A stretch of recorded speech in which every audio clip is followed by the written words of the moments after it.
Vous savez, j'ai fait un album avec Maze. Un seul album. Combien d'argent pensez-vous que je lui dois?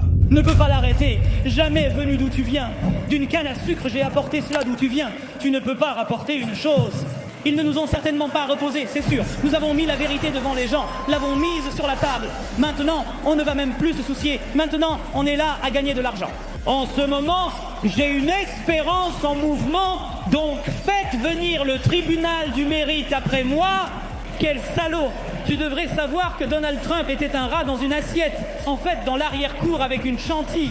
Mon visage n'est même pas visible par la caméra. La scène musicale a été bouleversée lorsque la chanteuse Cassie a porté plainte contre son ancienne flamme, le hip-hop.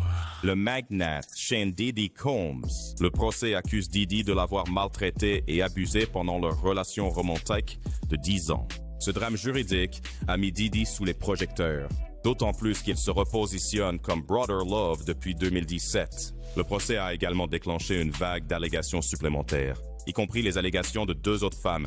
La nouvelle a fait le buzz dans toute l'industrie et même l'ancienne amie de Diddy devenue faux Mace a donné son avis. Elle peut aborder subtilement et indirectement les problèmes liés à la prétendue implication de Diddy dans les affaires de Tupac. Cependant, des rapports suggèrent que le fondateur de Bad Boy se prépare à répliquer à Mace en divulguant des anciennes images qui pourraient impliquer le hitmaker de Welcome Back. Depuis leur chute, Mace et Diddy ne sont pas exactement en bons termes. L'année dernière, après avoir sorti sa piste de Diss Diddy, Mace a continué à critiquer son ancien patron de label sur les réseaux sociaux, mettant en lumière les tensions de longue date entre les 2 rappeurs. Le rappeur de Harlem World est même allé sur Instagram Live pour expliquer pourquoi il a choisi de dénoncer Diddy dans sa chanson Oracle 2, restant ferme sur son point de vue. Le conflit entre ces deux continue de se dérouler, ajoutant une autre couche au drame en cours dans le monde du hip-hop. Miles a continué à dire des choses comme « Les frères ne payent jamais les artistes, mais ils adorent payer les monstres. Et quand ton artiste principal est mort, qui diable as-tu appelé? D'un coup de Mace tiré. Il tire sur Puff dans la piste, sans le nommer explicitement, mais ses paroles étaient indéniablement destinées au fondateur de Bad Boy. Cependant, il semble que Mace ne soit pas non plus irréprochable. On dit que Diddy se prépare à révéler quelques saletés sur son ancien protégé. Il y a plus d'une décennie, Mace s'est retrouvé dans une situation délicate avec une prétendue revendication d'un ancien membre de sa congrégation. À l'époque où le rappeur est devenu prédicateur, un paroissien mécontent a affirmé que Mace avait pris de l'argent de la congrégation pour financer sa carrière de rappeur et exprimé à travers sa peste éviction. Un artiste connu sous le nom de Legacy They Jesus a fait de surprenantes accusations contre Mace. Alors, t'as ce rappeur Mace, n'est-ce pas? Ce gars était populaire à la fin des années 90 sous le label Bad Boy Records de Puff Daddy. Puff l'a transformé d'un rappeur hardcore gangsta en un artiste pop-friendly. Le premier album de Mace, Harlem World, est devenu quadruple platine et il était partout dans les charts. Mais voici le twist. Ses fans hardcore pensaient qu'il était devenu doux. Pour les reconquérir, il a sorti un album plus sombre, Double Up. Mais juste quand il l'encensait en 1999, Mace frappe tout le monde avec une bombe. Il se retire du rap parce qu'il a trouvé Dieu.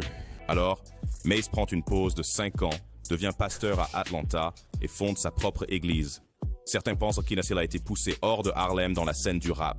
Avance rapide jusqu'en 2004 et il est de retour avec un album propre. Bienvenue de retour, mais il est assez évident qu'il n'est pas ravi. Ensuite, il fait équipe avec 50 Cent en 2005. Essaye de quitter Bad Boy pour G-Unit, mais Puff ne le laisse pas partir. Après ce que j'ai entendu, je ne vais pas dire de qui je l'ai entendu. Ce que j'ai entendu, c'était que l'accord, j'étais essentiellement prêt à partir. Tout le monde a signé quoi que ce soit. Puis Puffy est arrivé et en voulait plus. Et c'est ce qui a fait échouer l'accord. À partir de ce moment-là, c'est quand 50 et Puffy ont commencé à avoir des problèmes. Probablement. Donc je ne sais pas, je ne connais pas les tenants et les aboutissants. Mais vous savez comment l'industrie de la musique est conçue depuis le début des temps. Profitez des artistes. Si un artiste ne sait pas, tu ne sais simplement pas. Diffusé entre 50 centimes. Mace traîne un peu avec G-Unit, mais commence à prendre ses distances en 2006. En 2007, des rumeurs circulaient qu'il quittait Bad Boy pour SRC Records et sortait un album intitulé The Suicide Note. Rien de tout cela ne se produit et à la place, il y a des ragots sur Mace et une prostituée transgenre. À présent, il est évident que Mace n'est plus en mode pasteur. Les fans se grattent la tête se demandant ce qui se passe. Puis en 2021, lui et Puff mettent fin à leur conflit et Mace signe avec le nouveau truc de Bad Boy sous Interscope Records. Puff lui donne le feu vert pour collaborer avec d'autres artistes et faire un nouvel album. Et devine quoi? Mace prévoit de sortir cet album l'année prochaine en revenant à ses racines hardcore, mais voici où ça devient fou. Un rappeur d'Atlanta, Legacy, le Jésus, se renverse. Il faisait partie de l'église de Maze pendant 3 ans et révèle que Maze a utilisé l'argent de sa congrégation pour financer ses albums de rap. Legacy le traite d'hypocrite, disant que Maze prêchait une chose mais en faisait une autre, fréquentant des clubs de striptease puis disant au gars d'être fidèle. Legacy le qualifie même de faux prophète et attend mieux de son pasteur. Combien d'argent penses-tu que je dois à ce type pour un album? Et ensuite, il est devenu un faux pasteur. Donc l'année dernière, Diddy a nié avoir volé ses artistes et il a dit que Maze lui doit 3 millions de dollars. Sur The Breakfast Club, DJ Envy a évoqué comment Mace a été accusé de faire le même geste financier avec l'un de ses propres artistes. Un peu comme ce qu'ils disent de Diddy. Et Envy a demandé si Diddy le voit comme un moment de « je te l'ai dit », mais Diddy affirme cela. Il a continué à appeler les revendications de Mace une propagande négative, essayant de perturber sa réputation. Diddy a été réaliste à ce sujet en disant qu'il n'est pas dans les potins, mais qu'il est ici pour diriger et donner une direction. Il a carrément dit « Mon nom est Diddy Sean Combs. Je n'ai jamais rien pris de personne. » Il a ajouté que tout ce qu'il a fait est de donner aux gens des opportunités et plus d'argent qu'ils ne gagnent. Charlemagne est allé pour cela et a demandé si Diddy prend vraiment de l'argent de ses artistes. Et Diddy a dit jamais. Charlemagne a mentionné que de nombreux artistes avaient accusé Diddy de cela. Et Diddy a répliqué que c'est un jeu de blâme quand l'argent devient serré. Diddy a ensuite interpellé Mace en disant « J'ai fait un album avec Mace, combien d'argent penses-tu que je lui dois ?» Il a traité Mace de faux pasteur qui salit le nom de Dieu et a osé quiconque avec des preuves à se manifester. Diddy ne joue pas et il se bat pour lui-même et pour tout le monde. Mais voici le hic. Mace a sorti 2 autres albums sous le label de Diddy. Diddy a insisté sur le fait que Mace lui doit 3 millions de dollars pour une avance d'album qu'il n'a jamais livrée. Il a les reçus et il ne va pas faire des allers-retours. Diddy est clair. Montrez-lui un reçu si vous pensez qu'il vous doit et vous serez payé sous 24 heures. Combien d'argent gagne un Mace O2? Je mets de côté combien d'argent? C'est 3 millions de dollars pour moi. Ce sont des faits. J'ai reçu l'argent pour faire un 2e album jamais livré. J'ai fait l'album jamais livré. Vous voyez ce que je veux dire? Et je ne vais pas aller et venir avec Mace. Vous voyez ce que je veux dire? Je ne vais pas aller et venir avec personne. Je vais juste, si je suis ici, je vais me défendre maintenant. Tu sais ce que je veux dire? Que je dis? Je ne vais pas te faire penser quelque chose que je déteste. Je déteste un voleur. Je déteste quelqu'un qui n'a pas. Et je ne déteste personne. Mais c'est avec quelqu'un qui vient d'avoir prendre quelque chose pour lequel quelqu'un d'autre a travaillé juste pour leur bénéfice et ils vont, je n'aime pas ça. Vous le faites Vous voyez ce que je veux dire? Mace n'a pas perdu de temps et a répliqué, disant que Diddy est juste fâché parce qu'il ne l'a pas laissé monter sur scène pour une fausse excuse pour promouvoir sa chanson nulle. Il a posté un clip sur Instagram et TikTok, puis a suivi avec plus d'audio sur les commentaires de Diddy. Mace a tout donné, appelant la mère de Diddy, Janice Combs, et jetant de l'ombre sur le fait que tout est à son nom. Il a raillé Diddy qui parlait de preuves et a dit « Commençons par ta mère ». Mace est devenu personnel, soulignant comment les artistes qui pourraient le soutenir ne sont plus là. Biggie, Craig Mack, Black Rob, tous partis. Il a prétendu qu'ils avaient signé des papiers et qu'il est le seul à avoir le courage de ne pas le faire. Massa a rappelé à tout le monde que tout l'argent n'est pas bon. Yo, j'ai fait ça. Ce gars m'a dit qu'il voulait des preuves. Commençons par ta mère, mec. Ta mère a les reçus, mec. Tout est au nom de ta mère. C'est elle qui a les reçus, mec. As-tu besoin de plus de preuves, mec? Biggie n'est pas là, alors Big ne peut pas vous donner de reçus. Il est mort. Crack Mack ne peut pas te donner de reçus. Il est mort. De quoi tu parles? Qui d'autre? Black Rob ne peut pas te donner de reçus. Il est mort. Et tout le monde d'autre que tu peux signer des papiers. Alors ils ne peuvent pas parler de ce dont je parle. Je suis le seul avec le courage. Ne le signe pas, bébé. Parce que j'ai besoin de l'argent. Retour en 2021. Mace est officiellement devenu le pasteur de l'église Gathering Oasis à Atlanta, changeant de cap par rapport à la scène musicale qu'il a quittée en 1999 pour devenir pasteur. Pasteur, son dernier single officiel n'était rien. En 2014, il est monté sur scène pour un hommage à Bad Boy en janvier 2020, mais l'amour fraternel n'a pas semblé durer trop longtemps. L'église Gathering Oasis a accueilli Mace à bord après une transition en douceur de leur ancien pasteur Cornelius Lindsay. Ils ont remercié Lindsay sur Facebook et Mace a exprimé son enthousiasme pour le nouveau poste, encourageant les gens à attendre de grandes choses de Dieu en 2021. Mais n'oublions pas que Mace ne se bat pas seulement avec Diddy. Il a aussi des beefs avec d'autres grands rappeurs.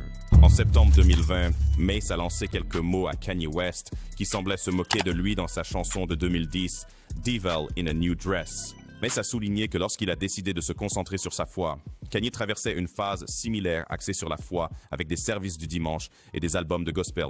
Mace a rappelé à Kanye que le système et la mentalité contre lesquels il lutte aujourd'hui ont autrefois utilisé Kanye pour le ridiculiser, pour avoir quitté ce même système. Mace a demandé des excuses publiques de Kanye pour avoir insinué que la décision de Mace de suivre Dieu au sommet de sa carrière était une erreur. Le rappeur Cameron a également eu quelques mots pour le ministère de Mace, le traitant d'escroc en 2017. Cam a posté un extrait d'un documentaire suggérant que Mace était un faux enseignant, essayant de tromper ses disciples. Cam a attiré l'attention des fans sur ce point, en ajoutant quelques remarques moqueuses et en imitant le style de Mace dans une adresse Instagram Live. Plus tôt cette année-là, Cam avait une perspective différente sur le choix de Mace de devenir pasteur, suggérant que Mace l'a fait pour échapper à la violence et à la célébrité, disant que Mace pensait « Ace ne va pas avoir de problème avec moi si je suis à l'église ». Avant ce post, Cam a taquiné une réponse au morceau 10 de Mace, The Oracle, où Mace prétendait que Cam avait couché avec sa propre sœur. Cam a nié avoir une sœur, disant que si c'était le cas, ce serait chez Macy. Il a souligné qu'il fallait faire ce qu'il fallait, mais il ne fait que recevoir la reconnaissance qu'il mérite. Le conflit en cours entre Mace et Puffy. En janvier 2020, Diddy a assisté aux Grammy Awards et a abordé divers problèmes dans son discours, appelant à plus de diversité dans l'industrie de la musique. Dans les grands mots de Erykah Badu, nous sommes passionnés, mais pour la plupart d'entre nous, c'est tout ce que nous avons. C'est notre seul espoir. À vrai dire, le hip-hop n'a jamais été respecté par les Grammys. Diddy ne s'est pas retenu dans un discours au Grammy, abordant le manque de respect pour le hip-hop dans l'industrie et appelant à la transparence parmi les artistes. Alors que beaucoup ont apprécié le discours, Mace a pris personnellement offense non pas parce qu'il était en désaccord, mais parce qu'il sentait que Diddy ne pratiquait pas ce qu'il prêchait. Mace, autrefois membre de Bad Boy Records de Diddy, a publiquement exprimé ses griefs sur Instagram le 31 janvier 2020 dans son post. Mace a souligné le chemin. Les problèmes commerciaux. Vous vous sentez volé. Ensuite, injustement compensé. Acheté pour 20 000 $. Et comment il a essayé de le racheter pour 2 millions de $, seulement pour se voir demander de correspondre à une offre européenne. Ou attendre qu'il ait 50 ans. Mace a appelé Diddy à changer et à donner aux artistes ce qu'ils méritent. Les déclarations publiques ont choqué certains, mais n'ont pas surpris beaucoup de ceux qui prétendaient avoir vu l'avidité de Diddy pendant des années. Partage d'exemples. Cependant, lors d'une interview en septembre avec Billboard, Diddy a révélé, réconcilié. Diddy avait commencé le processus de redistribution des droits d'édition de chansons à Mace et à d'autres anciens artistes de Bad Boy en 2021, autour du temps du Gala Grammy, où Diddy a reçu le prix de l'icône de l'industrie. Diddy a expliqué qu'il avait initié le transfert des droits en mai ou juin 2021, réalisant la nécessité d'une réforme après avoir fait l'objet d'un examen minutieux. Pour gérer le grand garçon catalogue, il a choisi le but sur le profit, fier de redonner l'exception en tant qu'homme d'affaires qui a évolué. Les dernières semaines ont été difficiles pour Puffy, alors que son empire commercial de milliards de dollars est confronté à de sérieux défis. Il se retire temporairement en tant que président de révolte à cause de tous les procès. Ouais. Aussi ce soir, le magnate de la musique Sean Diddy Combs, accusé de trafic sexuel et d'agression sexuelle dans un procès déposé en cour fédérale ici à New York. Sean Diddy Combs nie les allégations d'accusations de viol, de maltraitance physique et de trafic sexuel par son ex-petite amie, la star du R&B Cassie Ventura, dans un nouveau procès perturbant. Bienvenue de retour au magnate de la musique Sean Diddy Combs, qui fait face à de nouvelles allégations d'agression sexuelle cette fois. Une femme prétend que le rappeur l'a drogué et agressé sexuellement à New York en 1991. Le magnate, dont la fortune est estimée à $1 milliard, fait face à plusieurs allégations d'agression, poussant certaines entreprises à prendre leur distance avec lui. 3 femmes ont porté plainte contre Diddy pour agression et abus en novembre.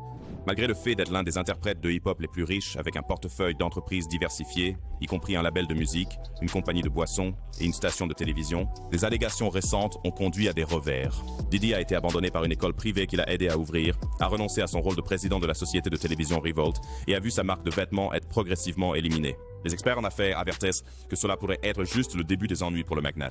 Avec une fortune estimée à $1 milliard, Diddy est un acteur majeur de l'industrie. Au travers de sa société parapluie Combs Global, il a des partenariats qui génèrent plus de $90 millions chaque année. Cependant, alors que des allégations surgissent, certains de ses partenaires commerciaux réévaluent leurs associations avec lui. Malgré être décrit comme l'un des entrepreneurs et icônes culturelles les plus réussis, la réputation et les intérêts commerciaux de Diddy font l'objet d'un examen approfondi. 18 marques ont rompu leur lien avec Empower Global. sont parmi ceux qui se sont retirés, prenant les allégations au sérieux et refusant de tolérer un tel comportement. Leonard Greer de personnes plus proches, ainsi Sautier et Ashley Gutelack de Surrey ont également rompu leurs liens, mettant en évidence le conflit entre les accusations et leur valeur de respect pour tous. Il semble que l'empire de Diddy est confronté à de sérieux défis, avec des marques qui prennent leur distance. Hiba Berry, la fondatrice de Foulaba, une marque de bijoux haut de gamme, s'est retirée, soulignant son engagement à autonomiser les femmes. Certaines marques ont déjà disparu du set, signalant un déclin rapide pour Empower Global après le grand lancement de Diddy en juillet. Malgré l'enthousiasme initial de Diddy, investissant plus de $20 millions, les retombées sont indéniables. Les marques partent, questionnant leur association avec Diddy face aux allégations sérieuses. Le départ de marques comme Surrey et d'autres cause des dommages significatifs à Empower Global, suscitant des inquiétudes quant à sa viabilité. Alors que certaines marques restent, un fondateur suggère que beaucoup soutenaient initialement la vision de l'ancien PDG d'Empower Global, Khadija Robinson. Cependant, le départ de Robinson en février, associé à des performances de plateformes médiocres, a contribué à l'exode. Rebecca Allen, fondatrice de l'entreprise de chaussures portant son nom, prévoyait déjà de se séparer à cause des ventes médiocres et les allégations ont précipité sa décision. L'abonnement à Empower Global charge vendeur $35 par mois, avec une réduction de 10% sur les ventes. Certaines marques prétendent que la plateforme n'a pas stimulé les ventes comme prévu. Toutes les marques n'abandonnent pas le navire, mais les retombées sont évidentes. Malgré les controverses, Diddy nie toutes les allégations, se mettant d'accord avec Cassie sans admettre sa culpabilité. La chaleur ne touche pas seulement Empower Global, mais aussi l'association de Diddy avec le géant des spiritueux Diageo, créant une catastrophe de marques plus large. Les petites marques, bien que pas aussi en vue que Diageo, soulignent l'importance de la gestion de marque. Certains ne font pas que partir, ils cherchent des remboursements de la part de Diddy lui-même. Stephen Goudeau, derrière la marque de mode de luxe portant son nom, ne se contente pas de partir, mais exige un remboursement complet, délivrant un coût significatif aux entreprises de Diddy. Diddy a fondé le label Bad Boy en 1992. Merci. Figures notables du hip-hop. Il s'est dit sur une entreprise commerciale pour inclure une entreprise de boissons, comme Spirits. Il a engagé des partenariats avec des grandes entreprises de boissons. Cependant, des allégations et des litiges juridiques ont affecté sa position dans l'industrie, conduisant à la rupture des liens avec certains partenaires. Bien que Diddy ait rencontré des revers, tels que l'école coupant les liens et Diageo mettant fin au partenariat, il a également participé à des œuvres philanthropiques, soutenant l'école Hachette Capital Preparatory. Alors que le réseau complexe de controverses traverse l'empire de Diddy, il est clair que les retombées vont au-delà de ces entreprises. Le conflit avec l'ancien collaborateur Mace ajoute une nouvelle couche au drame, révélant une relation professionnelle tendue, marquée par des différends financiers et des valeurs conflictuelles. Je ne peux pas blâmer Puff pour ça, parce que je ne peux pas dire qu'il le fait, mais je ne peux pas dire qu'il ne le fait pas. Donc si vous regardez les gens qui me détestent, d'accord, ils viennent des émissions de révolte. Partout dans le monde. Les gens qui avaient le plus de problèmes avec Mason, n'est-ce pas?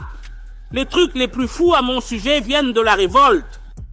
Qui dirige la révolte, je demande encore à vous tous, parce que tout ce que les gens continuent à faire, je suis comme, pourquoi ils continuent à me faire trébucher?